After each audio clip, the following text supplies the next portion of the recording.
Bonjour à toutes et à tous et bienvenue dans notre rendez-vous Le Savez-vous. Aujourd'hui, je souhaite partager avec vous quelques réflexions relatives à la notion de résultat associé au cycle PDCA. Le référentiel ISO 9001 nous enjoint à utiliser le cycle PDCA comme un outil de bonne gestion des processus. Chaque pilote devant veiller à l'emploi efficient des ressources dont il a la charge, le cycle PDCA est l'outil idéal en ce sens.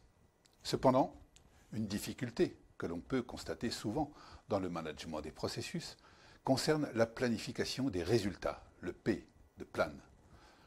On confond souvent résultats et indicateurs de suivi. Pourtant, la logique nous demande que les résultats en question soient exprimés comme étant le fruit du travail des ressources humaines et matérielles mises en œuvre.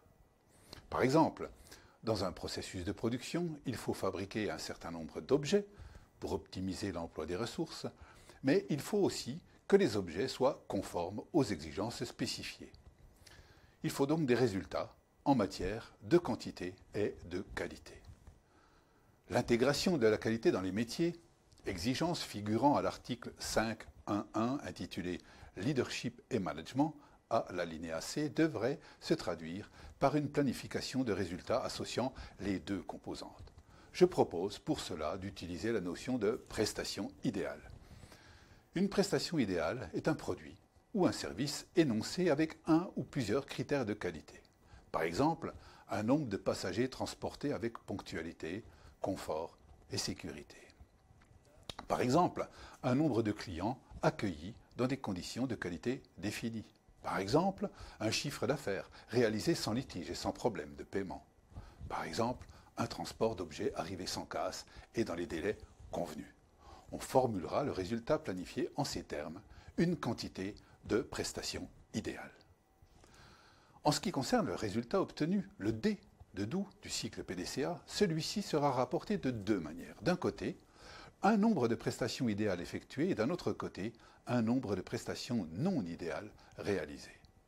Par exemple, il s'agit de produits fabriqués hors des délais prescrits ou avec des non-conformités, d'affaires faites avec des clients mauvais payeurs, de transport d'objets arrivés en retard ou cassés, etc.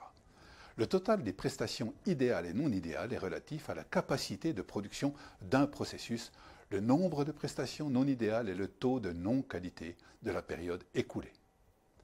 On dira ainsi que le total de toutes les prestations est un indicateur de résultat de la performance du moment et que le total des prestations idéales, autrement dit, l'augmentation du niveau de qualité de l'organisme, est un indicateur de résultat de la performance durable.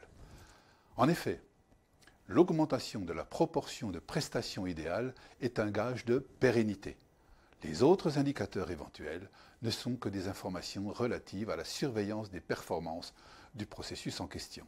Ce ne sont pas des résultats. Je vous remercie de votre attention. À bientôt.